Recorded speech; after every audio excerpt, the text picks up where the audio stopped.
Welcome to Table Talk. Today we have a rare conversation. A father and son sitting side by side, representing both the third and fourth generations of a family that's been moving Canadians across Western Canada since 1906. They've sold the business a couple times, they've bought it back, they've rebuilt it from an empty warehouse, and the son's now led the business to acquire a competitor 3 times their size. For those of you who joined me at ABFI's signature event in October, you heard the full or partial LeLacheur and Western moving story. Today, we're going to go a little bit deeper on strategy, the technology, and where they see the moving and logistics industry is headed with both generations. Welcome to Table Talk, the show where business families share candid stories of growth, leadership, and legacy. I'm Matt Knight, your host and executive director with the Alberta Business Family Institute.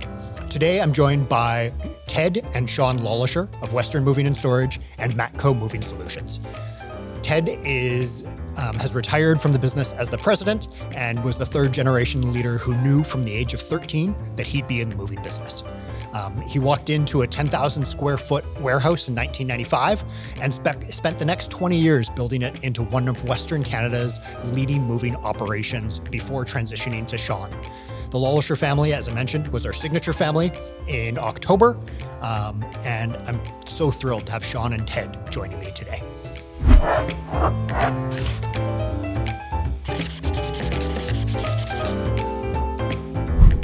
Ted, Sean, welcome. Great to be here. Thanks for having us. So Ted, for listeners who weren't at the signature event, and this is kind of a hard ask, but maybe give us a 2-minute version. Your family's been in the moving business since 1906. Your brother Rick and you grew the business from to 25 locations and 400 employees. You sold it again in the 90s, and then you and Carol started it over again. What made you want to do it all over again and walk into that 10,000 foot warehouse and have your oh shit moment that we talked about? Well, to be clear in your opening comments, I'm the third generation and Sean is the fourth. Yes. Sometimes people get confused that, Sean is older than me. Okay. Said no one ever. In 1995, when we decided to regenerate the company, there was something missing in my life. And I don't know if it was the people or the pride that I always take in the moving and storage business. But my wife Carol and I, made the leap in 1995 to restart the company. Yep. I had been out of the business for about 1.5 years, and people were still calling me, saying, "Hey Ted, I'm moving.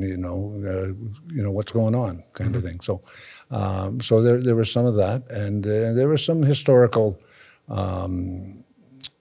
thought, put into it. Yep.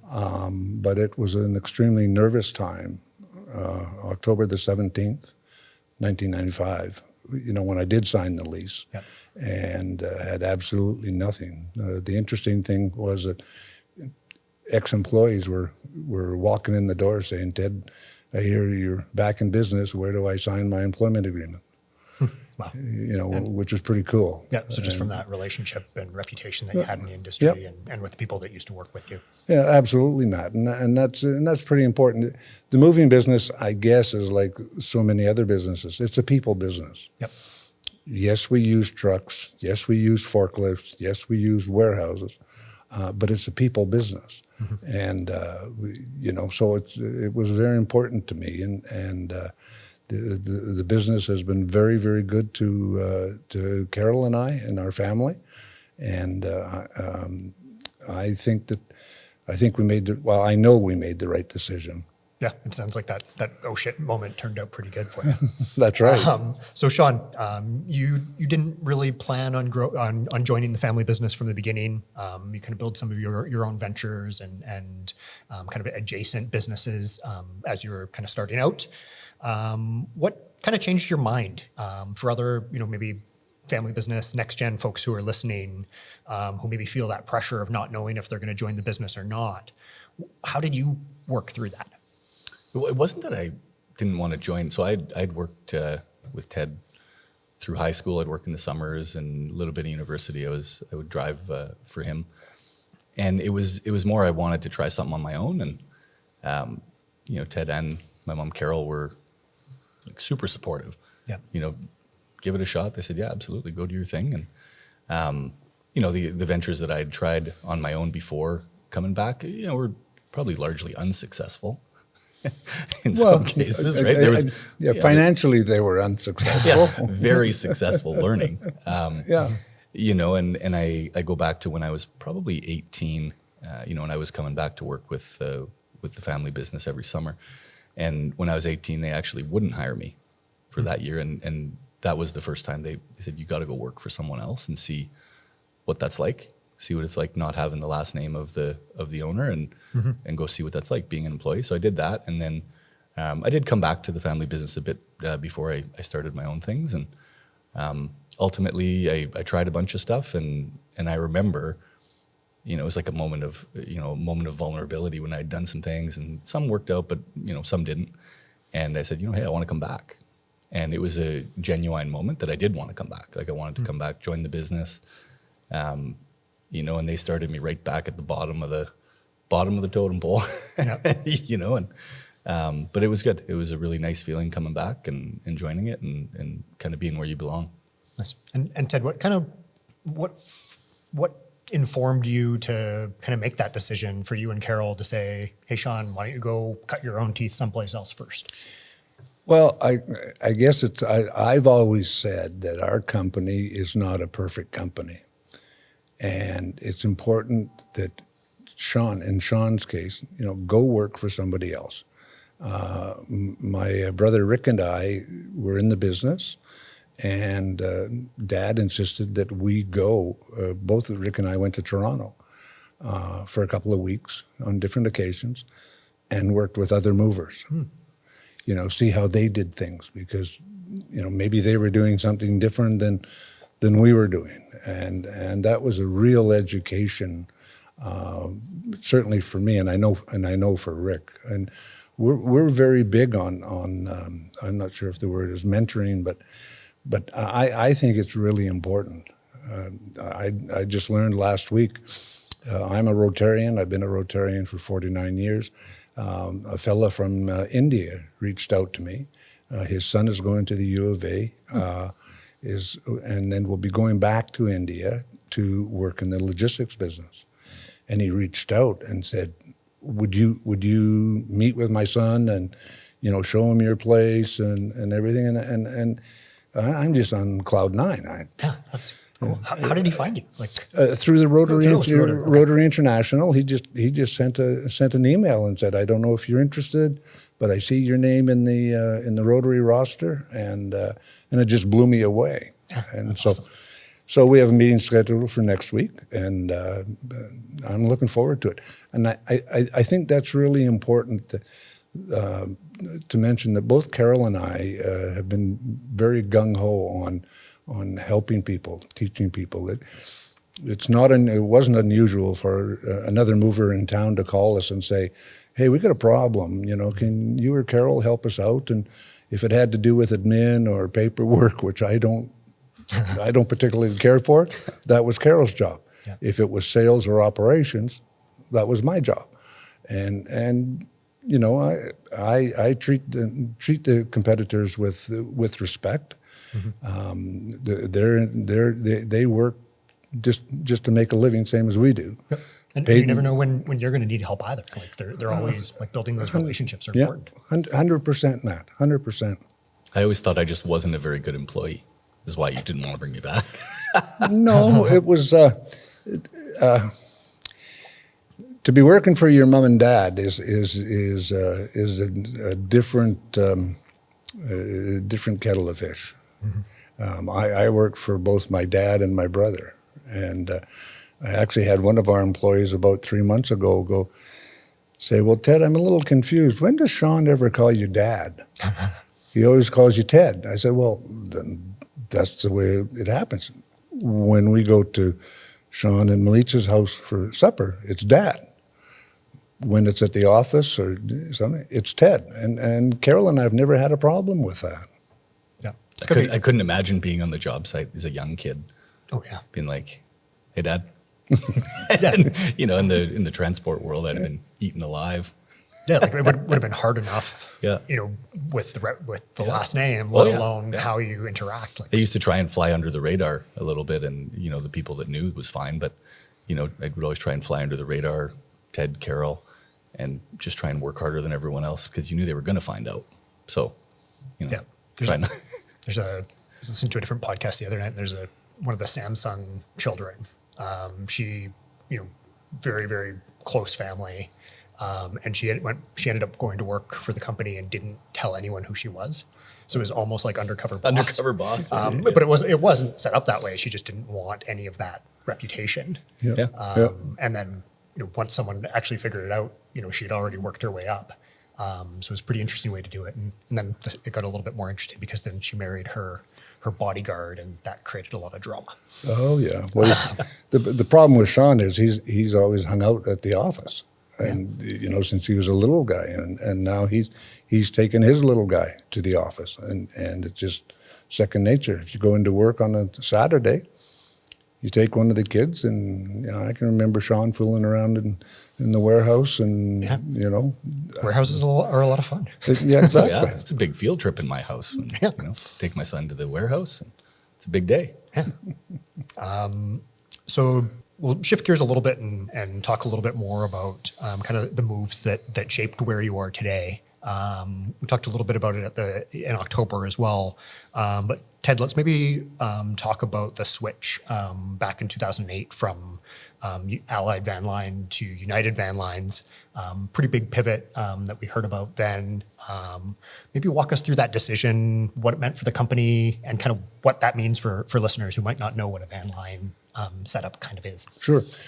We were what's called an agent of Allied Van Lines, and every van line is very similar in that they take a piece of the action because of the services they provide. Okay. And my dad was actually at the founding meeting of Allied Van Lines in 1948. So Allied Van Lines meant an awful lot to us. Carol and I, we reestablished in 95, and 2007 was an exceptionally tough year for us working with Allied Van Lines. And again, I don't want to say anything derogatory about them, but Carol and I wrestled about, with the decision for a number of years. United Van Lines had always been chasing us, to convert. And finally, I just phoned the president of United Van Lines and said, "We're ready to talk." And she said, "Well, I thought your underwear was always orange, Ted," which is the Allied Van Lines color, right? Okay. And so, one thing led to another, and we converted very successfully, very, very happy with where we are. Allied Van Lines is still doing very well. So life goes on. So the interesting thing I thought about the conversion was Carol and I spent about, once we made the decision, signed on the dotted line in Toronto, we came home and, we got to have a meeting with the employees, right? So her and I spent an inordinate amount of time writing a speech for me, what I was going to say, because I've been known to ramble on. No. Yeah. And so we prepared a speech, brought in all the employees and into the lunchroom, and they were all sitting there, and some of them knew something was up. There was no secret that something was up. Yeah. And so I went through my whole spiel about we've converted to United Van Lines, and after the presentation, one of our senior guys, a driver, came up to me and goes, "Well, Ted, let me get this straight. I'm still moving boxes and furniture, right?" And I went, "Yes." And he goes, "Okay, see ya."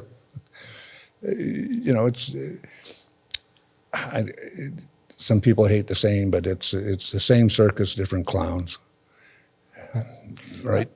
Yeah. The United Van Lines and Allied Van Lines are in exactly the same business, and Carol and I had, I would say, agonized over converting, but in 2008, when we did sign on the dotted line, it was a huge decision.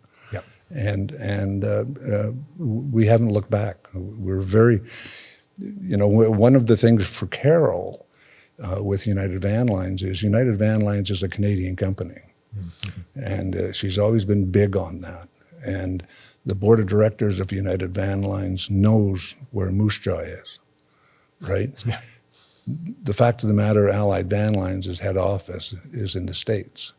And if you called them, I don't think they'd know where Moose Jaw is. Yeah.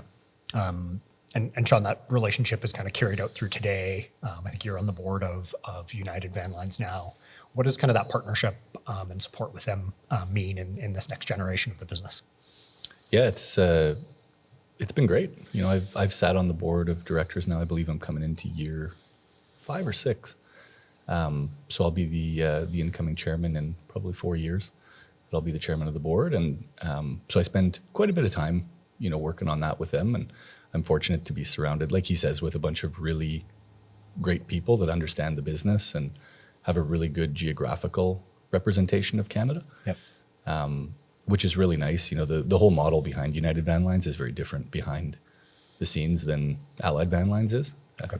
In Canada, it's agent owned, and so everyone kind of owns a piece of the action and is just that much more vested in the success. So, yeah, we've enjoyed that quite a bit. They support, what we do out here and what I work on, and with our businesses, they support us quite significantly, and I hope that the other agents within United feel the same way, right? Yeah.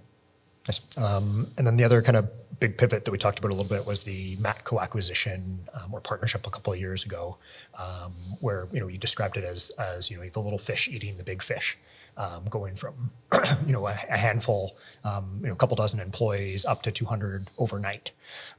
Walk us through kind of the strategy behind that. Why Matco? Why then? Can I begin? Sure. Yeah. I don't know what the word is. It wasn't pivot. I remember vividly in Sean's office, and we were having a meeting with our advisory council, and he announced that he wants to buy Matco. And I really can't say what I said, but suffice to say, my first reaction was absolutely not. Little fish buying the big fish. But once he presented the business plan, made absolute sense to us. And was your reaction purely because they were larger? What created that? Oh, that's a good question, Matt. I think it was because of my age. I wasn't prepared to sign another personal guarantee at my age. I wasn't prepared to, go into hawk, at the time. And the sheer size of it. I mean, we'd known the Matco Moving Solutions company for a long, long time.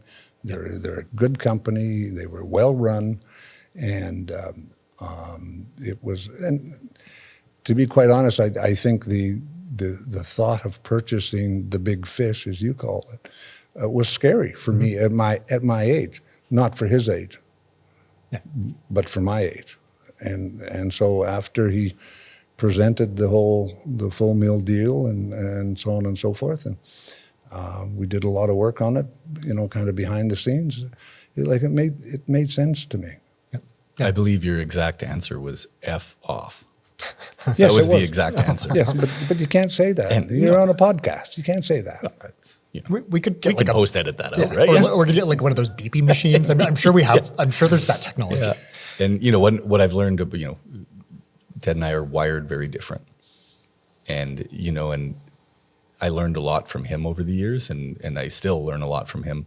I'm lucky to have him as a mentor, and he is an emotional brain, and I am a logical brain, and I have a lot of blind windows, and one of his is when you present change, you get an instant reaction. So I'll never forget. I got the response. And I said, okay, I don't need the answer right now. Just think about it.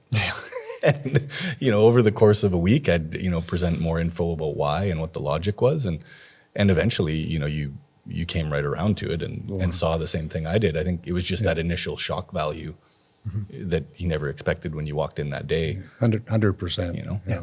And we'll go back to the Matco thing in a second, but how you had that reaction to Matco, but yet the level of risk and entrepreneurial, vision that you had when you restarted Western Moving was probably a very similar level of risk. Big difference in dollars, though. But yeah. You're absolutely right. There was huge risk. There was huge risks when we acquired Matco, but I have faith in him. I have faith in Sean and the leadership team that he's now has with the Matco group, and very, very proud and pleased with certainly the direction he's taken the company. There's no way I would have taken the company to the same degree that he's taken it. We have 3 or 4 software programs now, of which 3 or 4 software programs Sean doesn't give me access to. Or you have it, but you forget your password. But I forget my password. So he's taken the company to excluding the Matco thing, but he's taken the company to another level, and that's a generational difference, right? But is it like if you look at how where you and Rick built the business back in the 90s, like you probably went through some big you went through some big acquisitions then. Yep. So it's but again, Matt, like I had faith in Rick, and he was the boss hog of the day, and I was a salesman. I was doing quite well. I enjoyed selling, got involved with operations, but I just kind of followed him along the acquisition path, if you like. Well, and part of me getting Ted wrapped around it was bringing Rick into the fold, and I presented the same thing to Rick, and Rick understood it, and then Rick joined Ted and Carol and I to present the opportunity. And I think there's a degree of comfort there, just with Rick, right? That if Rick was good with it and understood it, that Ted could wrap his head around it, and it's okay. Yeah. Is that kind of so Rick is also on your board of advisors.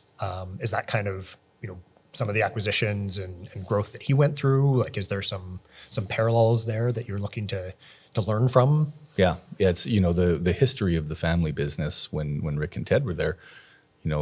They started with an office, and basically it was Edmonton and Yellowknife. Or was it Edmonton and Fort McMurray?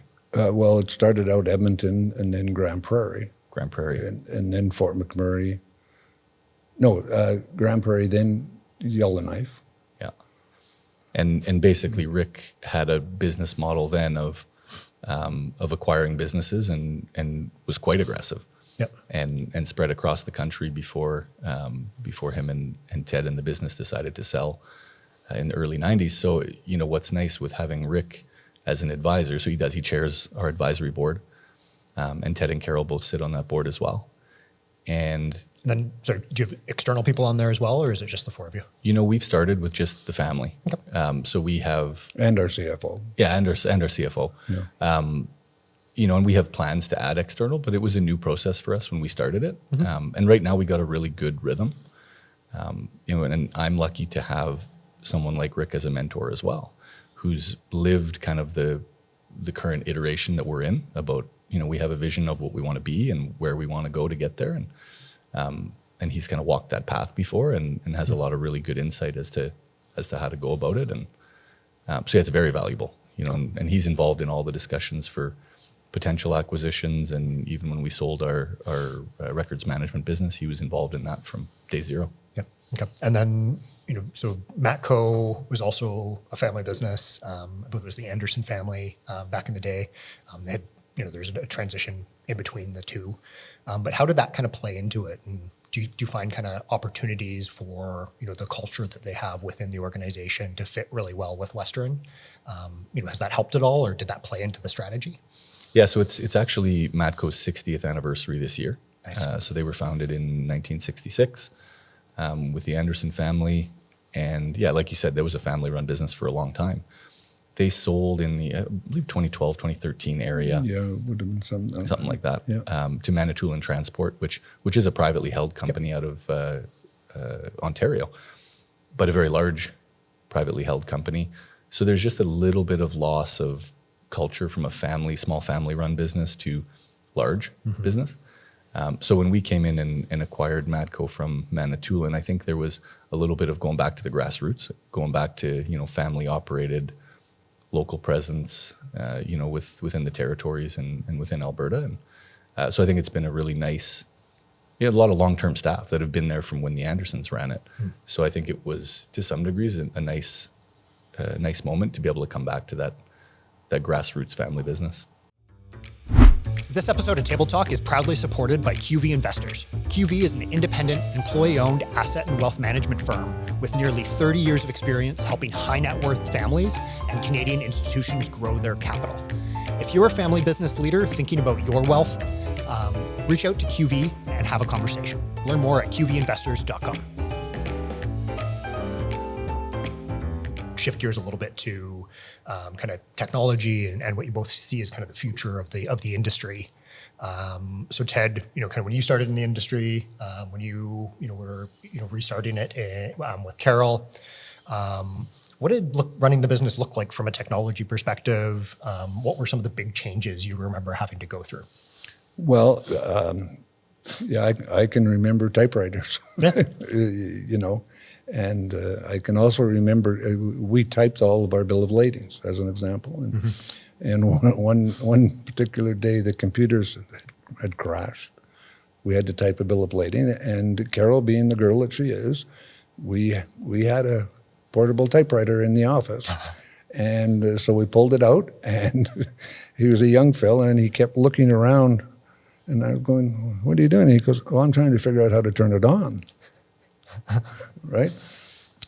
So technology, of which Sean Sean is what I call my IT department, and he's brought in a number of platforms to enhance everybody, right from sales to ops to administration to and I concur 100%. Because that was my weakness, or that is my weakness, is I'm one of those guys who's technologically challenged. That's your vintage, that's not uncommon, right? No. Yeah, and it's also different. And I was going to get into the rate of change in a second, but so Sean, so like most people, when we think about moving, they'll think trucks and boxes. But really, what does the actual operations look like from kind of the modern, tech stack perspective? What do you think would surprise most people when you kind of if you brought them inside the workings? Yeah, like our business is complex with, we're movers. Yeah. But, we do local moving, which is fairly basic, straightforward, very labor heavy from that side. But we do a lot of long distance moving, international moving, U.S. hauling moving.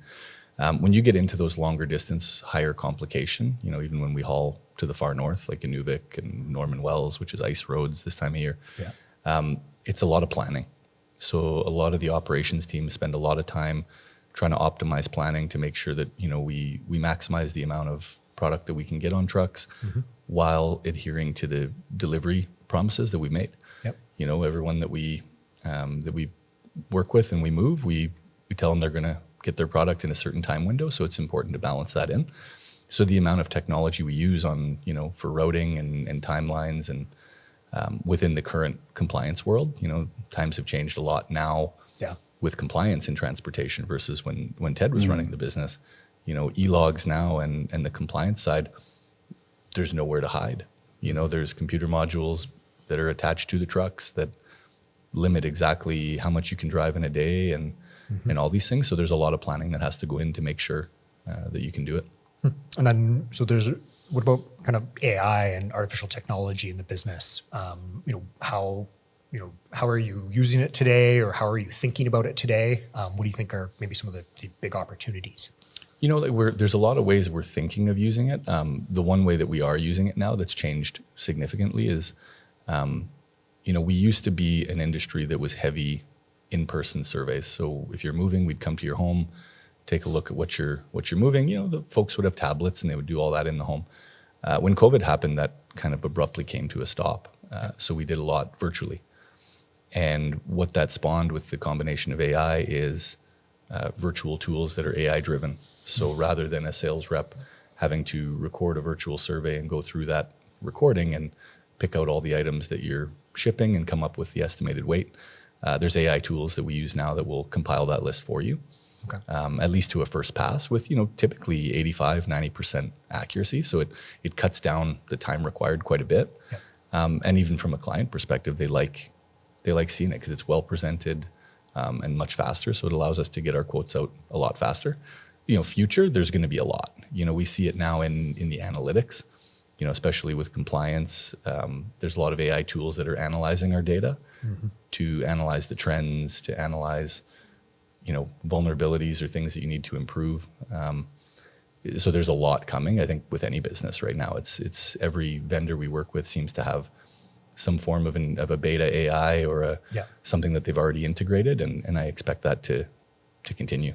Yep, and it's now like validating to what level that actually is there, and if it's how it's going to help the business. Yeah. So Ted, you've talked a couple of times about how, at the end of the day, it's a people business.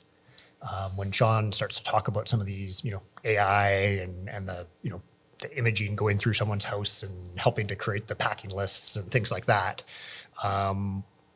what kind of questions or what kind of thinking do you have to kind of make sure the human side doesn't get lost?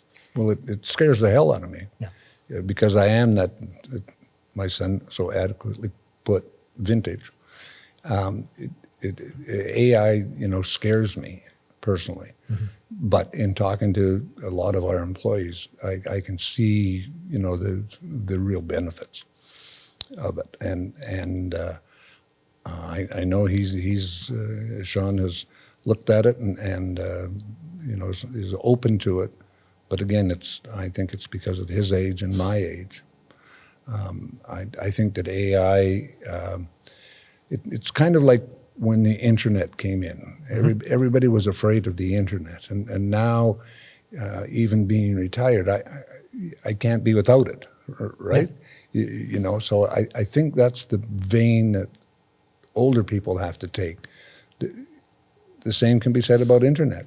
There's some great stuff, but there's some awful stuff.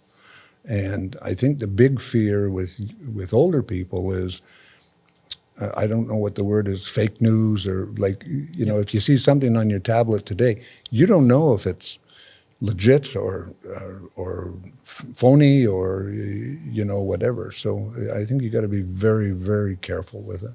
Well, we've just spent a lot of time, our leadership team is good to have a mix of youth and wisdom. And the way we approach all the new technology and the coming AI changes is by putting a lot of time into change management and communication around that. Yep. We have a very broad set of employees when it comes to their age vintage. Like we have some people in their 20s and we have some folks in their late 60s, early 70s. There's a big gap in technological ability there. So how we communicate it, how we support it and manage it, because it's going to come one way or another. Yep. So we're always talking about how to manage this change when it does come or when it finally lands on our plate. And yet it's a lot easier with the younger folks because it's so much more second nature to the younger, even folks younger than me, that it's they pick it up so quick and it's just intuitive. Yeah, and the research that we're seeing and some of the work that we're doing with even talking to the students in my classrooms is like there's that gap that you need to close between the openness to technology and then the knowledge and kind of the institutional and industry wisdom. Yeah. So we're seeing a lot of like opportunities for almost like reverse mentoring and mentoring of, you help me with the industry, I'll help you with the technology.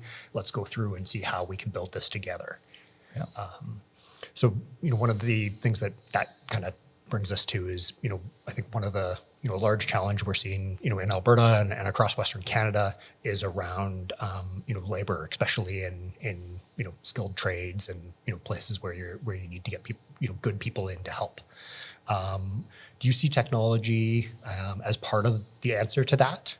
Or do you see it as creating another, additional problem to be managed? The way we look at it might be different than certain trades. We're not a ticketed trade. We're more of an unofficial trade. Yep. Is how we look at it is. So when it comes to recruitment and employment as of late, we've actually had really good success. Nice. When you roll back to, the booming oil times of of past, we would really struggle. And Ted used to always lovingly call it the Alberta disadvantage, is being a general labor employer or a non-ticketed trade in Alberta was actually at times felt like a disadvantage. Yeah. So we would be losing people to areas like Grand Prairie, Fort McMurray on a regular basis. It's a little bit different now, and I think as with the advancement of AI, it's going to change a lot of industries before ours first. We are still we are moving atoms. We're moving things around from A to B, and that's something we take great pride in. That we're hopeful that there will be more opportunities to work with people that may have seen their industries change sooner, where it maybe cuts back on some of the opportunities there, and that we can hopefully provide some opportunity. Okay. So kind of where we're headed, and let's not think of like standard logic or anything right now. So thinking 10 years out, with the rate of change we've seen over the last couple of months, even in AI. So say 10 years from now, we're, autonomous trucks, little robot dolly jacks that help move things around, AI logistics, virtual estimates, full thing. What's real? What do you think you're actually going to see? And what's hype or fake news, as Ted was talking about? Well, I personally think you're right. You will see some form of autonomous truck within domestic Canada. There's a lot of challenges in northern Canada in extreme climates that I'm not sure how long it'll take to get autonomous there, or if it ever does. There's such a lack of infrastructure. Yeah. We're on our way to Norman Wells today with 2 full loads. These are ice roads, so these are not permanent roads. So those become more challenging in that environment, but I'm sure they'll figure them out at some point. Yeah. Has a Tesla been on the ice roads yet? I doubt it. Well, you never know. You never know. Self-driving Right? Yeah. Tesla was up to the Arctic Circle. Yeah. Okay. Yeah. So there's a lot of, I think that's an inevitability. I think it's driven specifically in areas like the United States and Europe, where they don't have the harsh weather climates. They can test year round and get that figured out. Yep. So it'll come. There's no doubt that'll come. I also believe that the technology with robots and robotics is going to come real fast too. You see those videos of some of the things that these robots can accomplish now. I'm sure that'll come, and what that looks like in our world is, I don't know. We'll probably be open to it when the time comes, but it's we're such a hands-on. Maybe in a warehouse setting is the easiest application in the shorter term. Yep. It's a little bit more of a controlled environment. When we get into clients' homes or clients' place of business, it's a little bit of a challenging environment that until I see proof of concept with what the capabilities are. But really, like you could imagine, like pretty much endless possibilities. Yeah. Do you have any robots today? No, we don't. We've looked at some automation for our warehouses, and when we first looked at it, it's a little bit cost prohibitive. Yeah. It's meant for some the big Amazon style warehouses, and our world is still a little bit niche. We're not just moving just widgets and gadgets. There's a lot of variability to what we handle. Yeah. So those sort of old, I would call it the old world autonomous, just doesn't work. But you get AI autonomous, where it can be intelligent, then you have possibility. Yeah. And Ted, I mentioned this earlier that I was going to talk about it. So, the change that you've seen throughout your career, does it feel any different right now?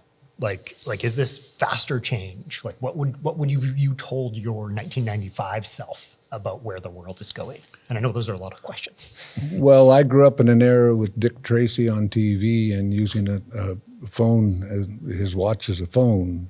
You can do that now too. And you can do that. My wife does that. I want nothing to do with it. Okay. But my wife does it. Okay, and that's fine.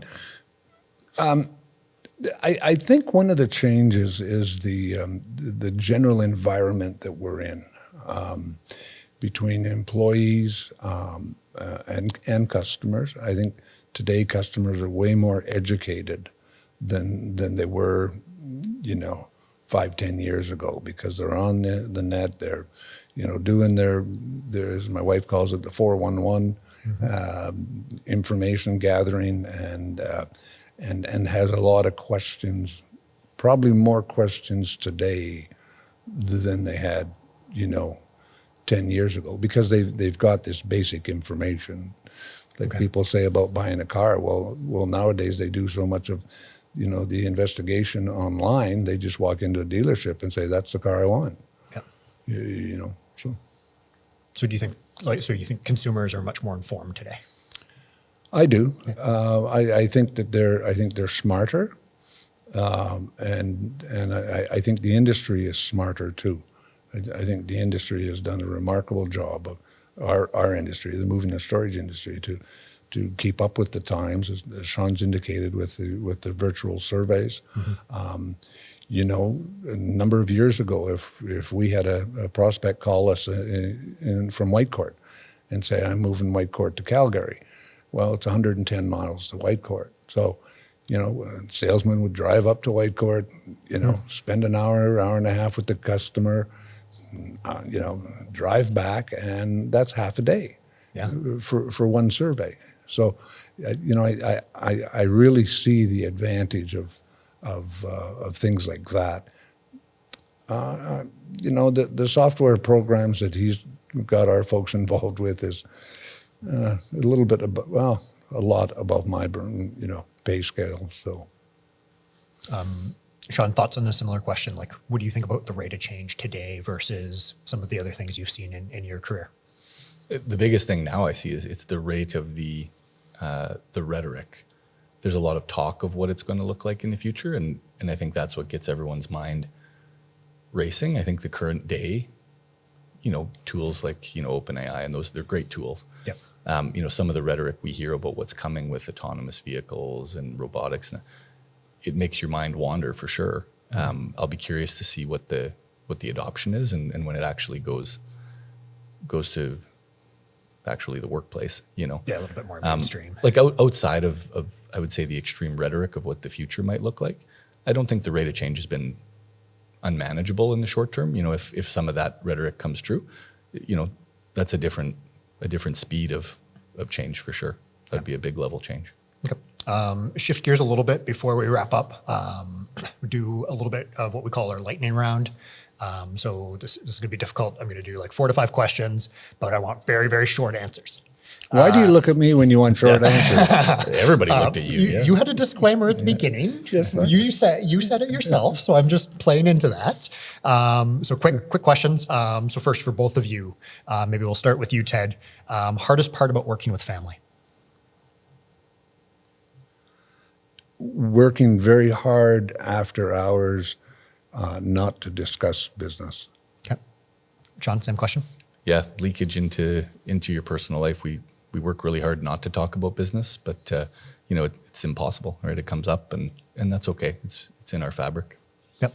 I'll start with you again, Ted, because then you can help set the stage a little bit. But best business advice from the generation before you? Look after your people, your employees, because they will look after your customers. And if you treat your employees right and pay them, what's right, look after them, guaranteed they'll look after your customers. Nice. Sean? For me, I would say if it was easy, everyone would do it.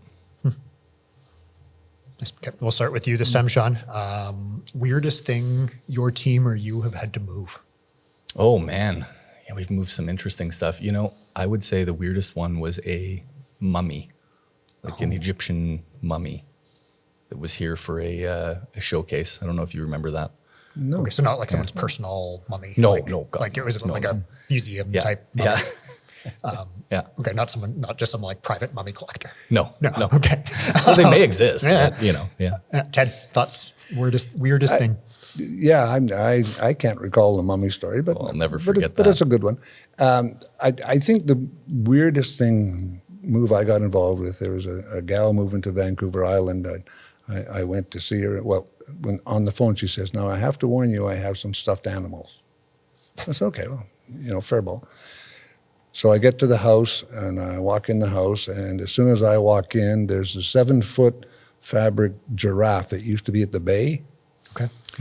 And I said, "Oh, is that your stuffed animal collection?" And she goes, "Oh, no, Ted." We walked through the house, plus or minus, she had 21,000 stuffed animals. And to me, that was a bit unusual, but she was a great gal, and you know.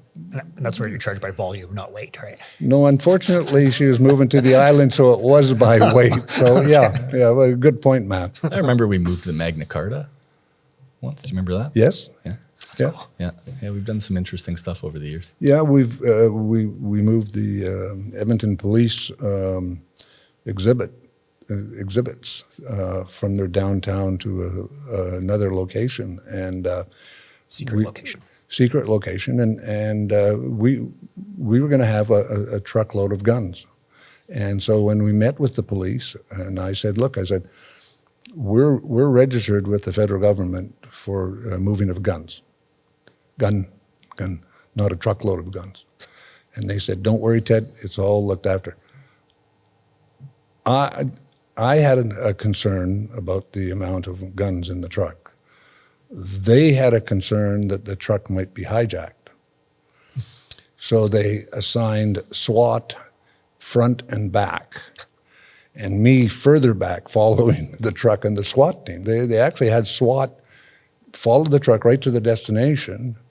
To unload. So, you know, it's things like that you know, we have one on the go now. A good friend of mine is with the Hockey Hall of Fame, and they're talking about a tour.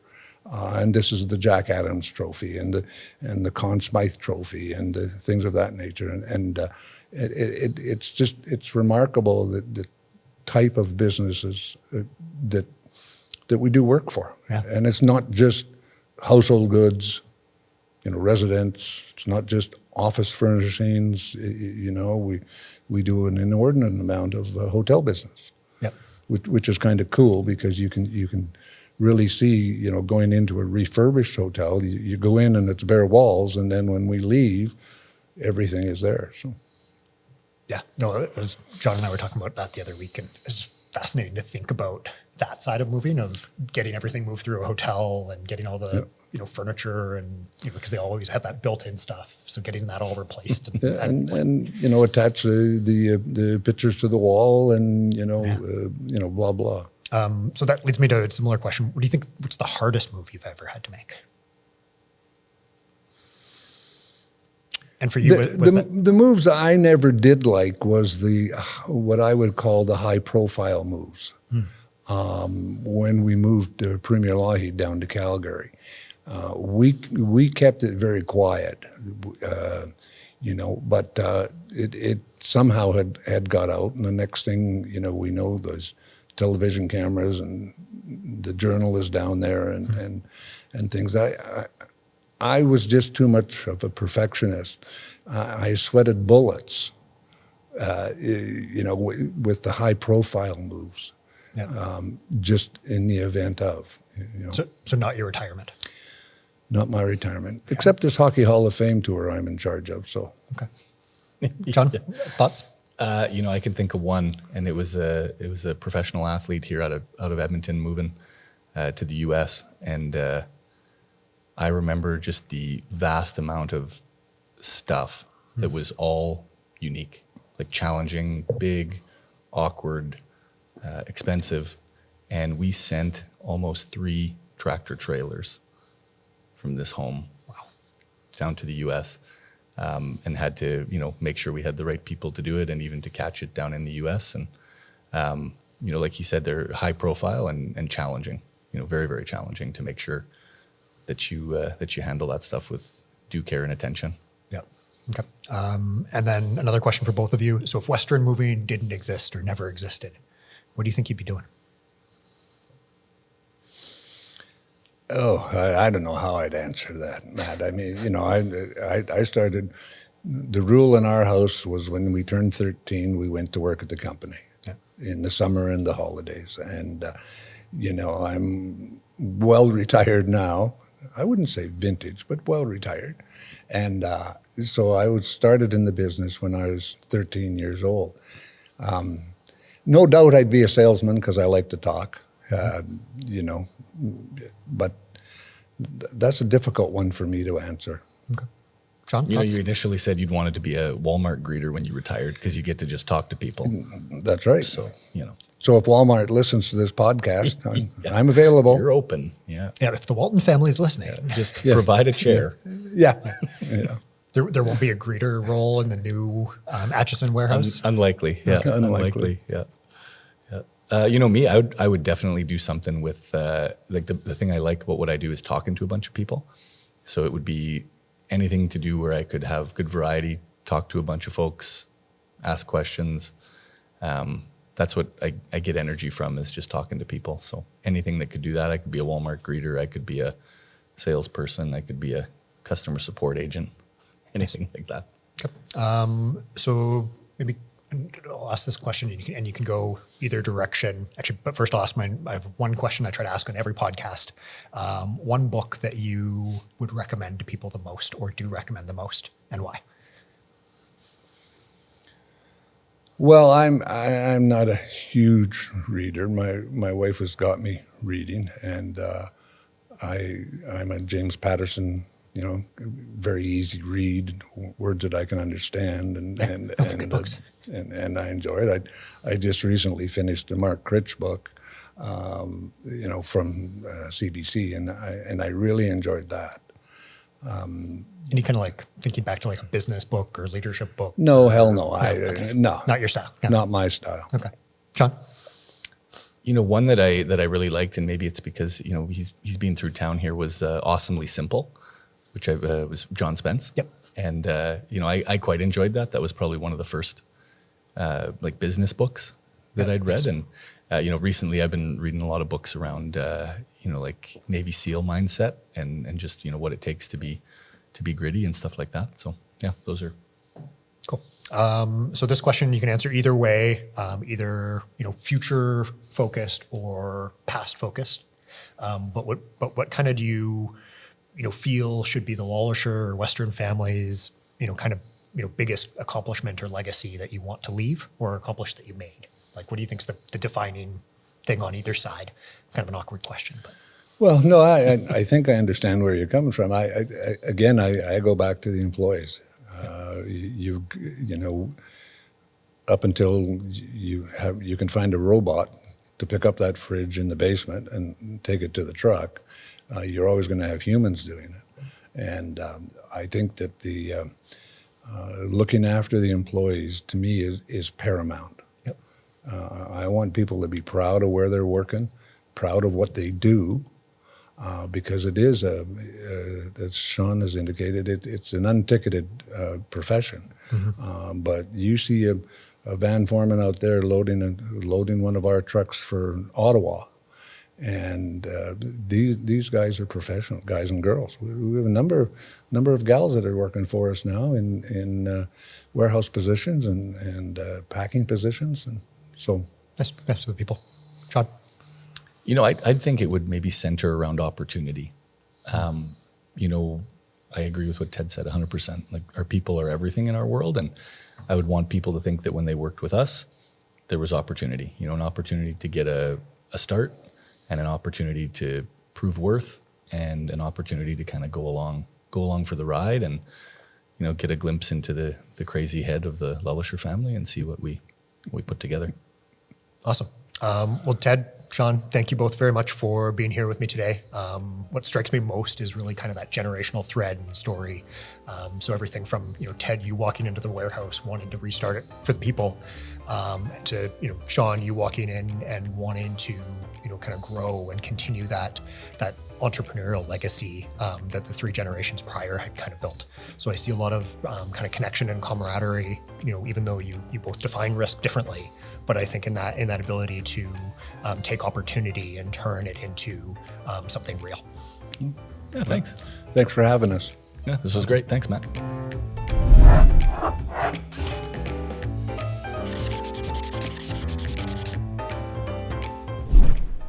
Ted and Sean, thank you both so much for being here with me today. What strikes me most about the generational thread is the opportunity and and risk that you seek out.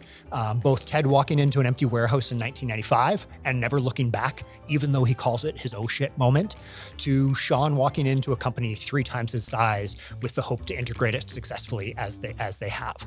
Different eras, different challenges, but same family DNA. The LeLacheur story isn't just about moving, it's about what happens when each generation has the courage to reimagine the family business while being true to the family values that got them to where they are.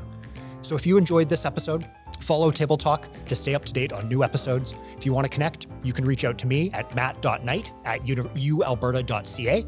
You can follow us on LinkedIn, or to learn more about ABFI or the University of Alberta, visit abfi.ca. To learn more about Western Moving and Storage and the Matco Moving Solutions teams, visit westernmoving.ca.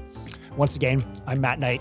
Today we were joined by Sean LeLacheur and Ted LeLacheur of Western Moving and Storage and Matco Moving Solutions.